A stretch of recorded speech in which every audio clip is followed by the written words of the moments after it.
আসসালামু আলাইকুম ভিউয়ার্স, আশা করি সবাই অনেক অনেক ভালো আছেন। তো ভিউয়ার্স, আজকের ভিডিওতে আমি কথা বলবো 13,000 টাকার মধ্যে তিনটি স্মার্টফোন নিয়ে। যে তিনটি স্মার্টফোন এই মুহূর্তে আপনারা চাইলে নিতে পারেন।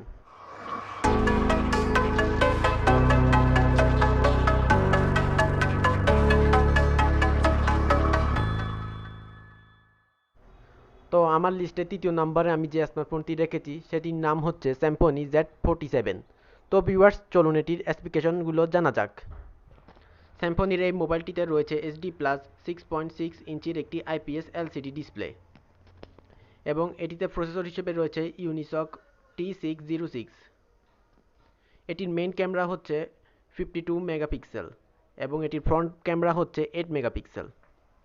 যদি এটির র্যাম নিয়ে কথা বলি তাহলে এটিতে রয়েছে 4GB র্যাম এবং এটির র্যামের টাইপ হচ্ছে LPDDR4X এবং এটির স্টোরেজ হিসেবে রয়েছে 64GB।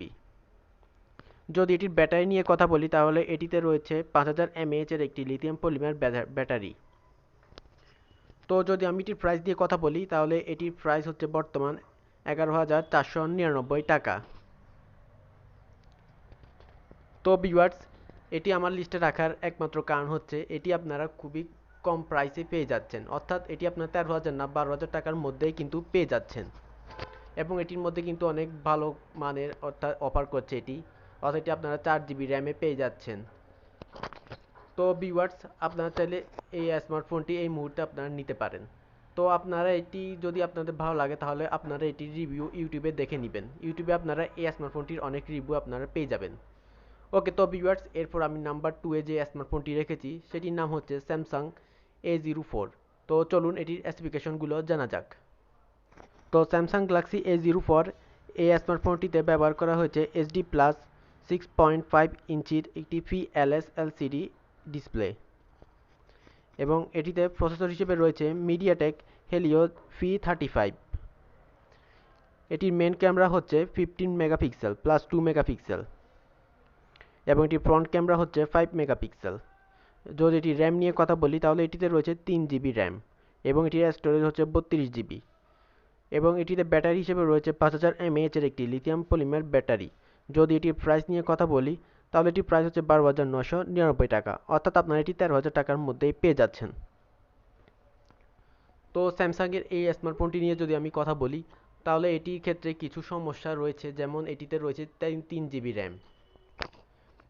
তো এই 3GB র্যামের ক্ষেত্রে হয়তো আপনাদের একটু সমস্যা হতে পারে, অর্থাৎ আপনারা কিন্তু স্টোরেজ জনিত সমস্যায় এটিতে পড়তে পারেন, কিন্তু তারপরে এটি বাজেটের মধ্যে আমার কাছে ভালোই মনে হয়েছে এবং এটিতে কিন্তু আপনারা হালকা পাতলা গেমিংও করতে পারবেন। তো এই ক্ষেত্রে আপনাদের এর স্টোরেজ একটু খালি রাখতে হবে যদি আপনারা এটি ব্যবহার করতে চান বা নিতে চান, তাহলে আপনাদের এই স্টোরেজের কথাটি মাথায় রাখতে হবে। তো ভিউয়ার্স, আপনারা কিন্তু এই স্মার্টফোনটিও ইউটিউবে অনেক রিভিউ আপনারা পেয়ে যাবেন, আপনারা চাইলে ওইগুলো দেখে আসতে পারেন। নাম্বার 1 এ আমি যে স্মার্টফোনটি রেখেছি সেটি হচ্ছে Redmi 10A। তো চলুন এটির স্পেসিফিকেশনগুলো জানা যাক। তো রেডমির এই স্মার্টফোনটিতে রয়েছে HD প্লাস 6.6 ইঞ্চির একটি IPS LCD ডিসপ্লে এবং এটিতে প্রসেসর হিসেবে ব্যবহার করা হয়েছে মিডিয়াটেক হেলিও G25 এবং এটির মেন ক্যামেরা হচ্ছে 13 মেগাপিক্সেল প্লাস 2 মেগাপিক্সেল এবং এটির ফ্রন্ট ক্যামেরা হচ্ছে 5 মেগাপিক্সেল। যদি এটির স্টোরেজ নিয়ে কথা বলি তাহলে এটির রয়েছে 4GB র্যাম এবং 64GB রোম। যদি এটি ব্যাটারি নিয়ে কথা বলি তাহলে এটিতে রয়েছে 5000 mAh এর একটি লিথিয়াম পলিমার ব্যাটারি এবং এটির প্রাইস হচ্ছে 12,999 টাকা। তো রেডমির এই স্মার্টফোনটিতে আপনারা চাইলে হালকা পাতলা গেমিংও করতে পারবেন, তো এক্ষেত্রে আপনাদের কোনো রকম সমস্যা হবে না। তো 13,000 টাকার মধ্যে আপনারা চাইলে রেডমি 10A এই স্মার্টফোনটি আপনারা নিতে পারেন। তো ভিউয়ার্স, আজকের ভিডিওতে আমি 13,000 টাকার মধ্যে তিনটি স্মার্টফোন নিয়ে কথা বলেছি। তো এই তিনটির মধ্যে যদি কোনোটি আপনাদের ভালো লাগে বা নেওয়ার ইচ্ছা হয় তাহলে আপনারা চাইলে এগুলো ইউটিউবে আলাদা রিভিউ দেখে নিতে পারেন। ইউটিউবে কিন্তু আপনারা এই তিনটি স্মার্টফোনের অনেক রিভিউ আপনারা পেয়ে যাবেন। তো আপনারা রিভিউ দেখে তারপর আপনারা ডিসিশনটা নেবেন যে এগুলো কিনা উচিত হবে কিনা। তো ভিউয়ার্স, ভিডিওটি যদি আপনাদের একটু ভালো লেগে থাকে তাহলে অবশ্যই ভিডিওটিতে একটি লাইক করবেন, আর যদি কেউ আমার এই চ্যানেলটিতে নতুন হয়ে থাকেন তাহলে অবশ্যই চ্যানেলটি সাবস্ক্রাইব করবেন।